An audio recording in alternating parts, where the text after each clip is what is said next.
Hello, Kate. I'm really interested to find out about the Fix-It shop. I think you mentioned Harris had said that to buy products for your sensory garden, you needed to go to the Fix-It shop. Where did you go? And can you tell me what they saw on their way? Hello, Diane. Yes, we did go to the Fix-It shop. We decided to go to B&Q. We've got a B&Q which is within our local community on Edge Lane.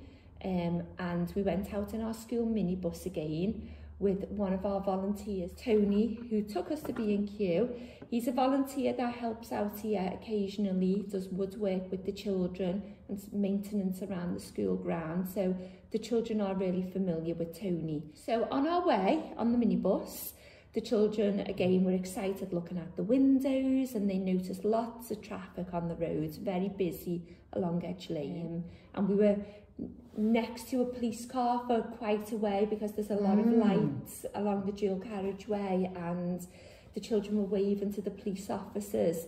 And it was great because one of the police officers was actually a lady. And that's something that we always have to talk about here in nursery. Which links in with Sustainable Development Goal 5, which is about gender equality and about reminding every child that they can have a go at doing whatever they want, and about how education and society must be inclusive. And you say that there was lots of cars. That gave some discussions with the children maybe about why the roads were busy, and do the children walk to school or do they come in a car? How do they normally come to school? Well, lots of children looked at the buses and talked about different forms of transport. Some travel in cars, some of them talked about buses that they travel on. They noticed bus stops and people waiting for the bus. So there was lots of talking of opportunities, yeah. Which is good for early literacy, that we actually recognise environmental prints and opportunities of what they see, so that they can articulate their thoughts. Did they see any sort of labels in the environment, especially as it was World Book Day? So it might have been relevant, but did they see any, were they able to read the environment in any way? Well, when Edge Lane has a big retail park, so when we got up to Edge Lane, the children did notice one of the favourite shops, Diane, which is the Smith's Toy Shop. So they recognised the sign, they read, they pointed, and they talked about times that they'd been there and what they bought with the family. But I'd also created a shopping list for the children to take into B&Q. Useful. So they had the logo already printed on this shopping list. It was a pictorial shopping list of items that we wanted to buy. So their challenge was to tell me when they found the shop that we're going to. So they did, they noticed it. So they were very vigilant and reading lots of prints in the environment on our way. That's really, really good. So when you got to B&Q, were the children welcomed? Were the staff helpful in finding what they needed on the shopping list? Or did they find it difficult navigating, going inside and outside? Well, as soon as we went inside, we were welcomed by one of the shop assistants, and the children were very confident, engaging in conversations. Oh, that's good.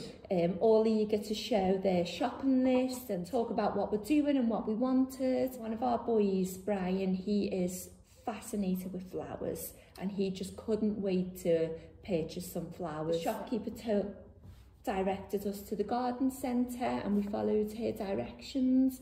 Mapping skills, which is a key part of early literacy and early numeracy. Yeah, so we followed her directions out to the garden centre, and that's where, as soon as we went out, we noticed the gutter and pipes, which we wanted. We wanted a half gutter and pipe, Diane, so we had a discussion about that. Fractions in the environment, wow. I'm that's really good, because obviously we don't really talk about halves and quarters very often, so that was a really organic way of talking about it.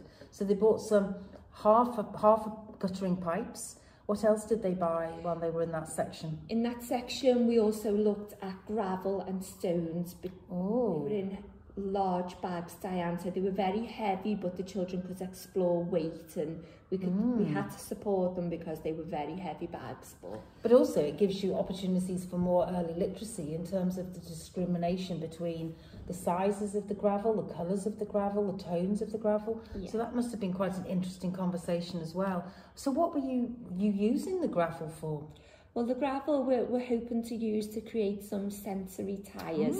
Tell me about a sensory tyre. Tyres that are just lying around our school environment, so we want to use them. We've transported a few to our sensory garden, and we're thinking of incorporating some different textures. So maybe some grass seeds in one, gravel or stone in another, sand, maybe some wildflowers, Diane, in another one. So each tyre will have a different surface and texture. So why do you think that's important?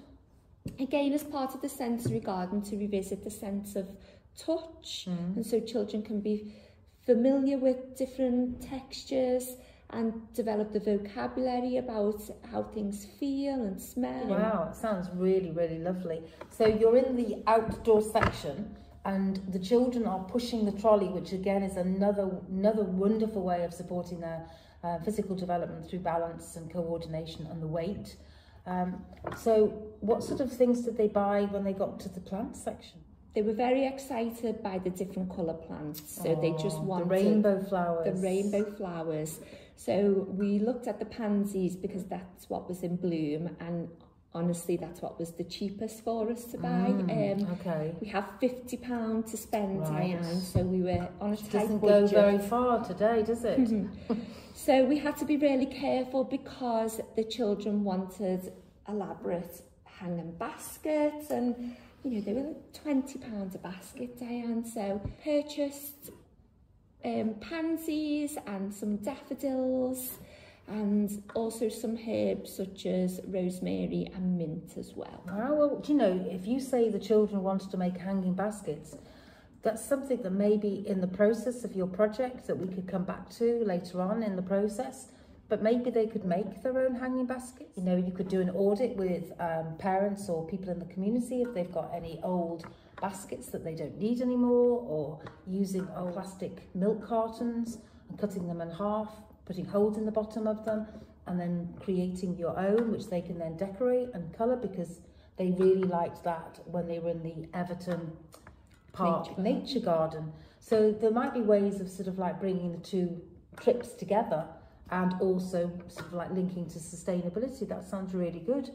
So when you came inside from being outside, was there anything else that the children wanted to buy in particular or caught their eye? As soon as you come inside, we were greeted by the seeds, and the children were really excited, grabbing all the seed packets and putting them in the trolley.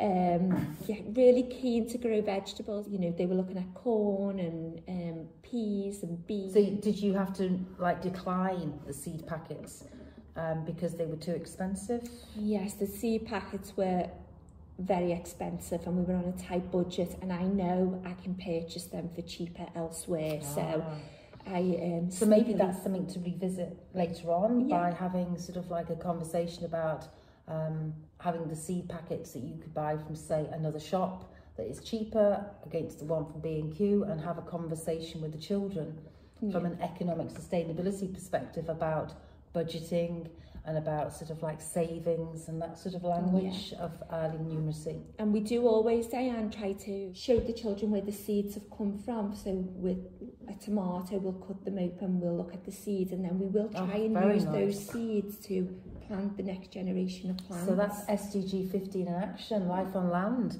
and life under the sea, and climate action, SDG 13. Fabulous.